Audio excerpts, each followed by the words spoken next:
Pernah dengar pasal mandi bunga? Ada yang kata untuk buang sial. Ada juga yang kata sekadar terapi tradisional.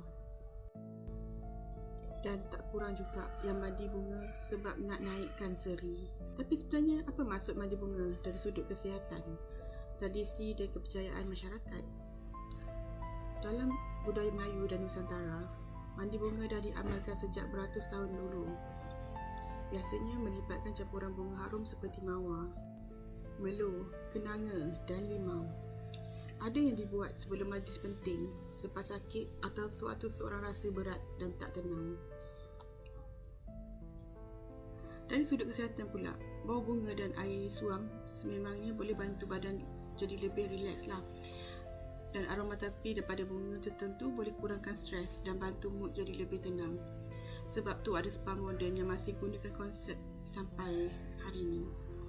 Tapi bila masuk bab kepercayaan, kat sinilah pendapat masyarakat tu mula berbeza. Ada yang percaya mandi bunga tu dia boleh bersihkan aura, buang energi negatif atau tarik seri diri. Dalam setengah budaya pula, ia dikaitkan dengan ritual spiritual dan adat turun-temurun. Namun dari sudut agama, ramai juga yang berpendapat kita kena hati-hati kalau amalan tu disertakan dengan mantra pemujaan ataupun kepercayaan yang bercanggah dengan akidah.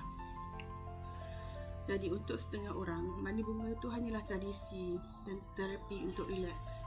Tapi bagi orang lain, mungkin dia ada nilai spiritual yang lebih mendalam. So, apa pendapat korang? Adakah mandi bunga ni sekadar tradisi budaya ataupun mitos masyarakat? Dan juga ada manfaat dia dari segi kesihatan mental ataupun fizikal?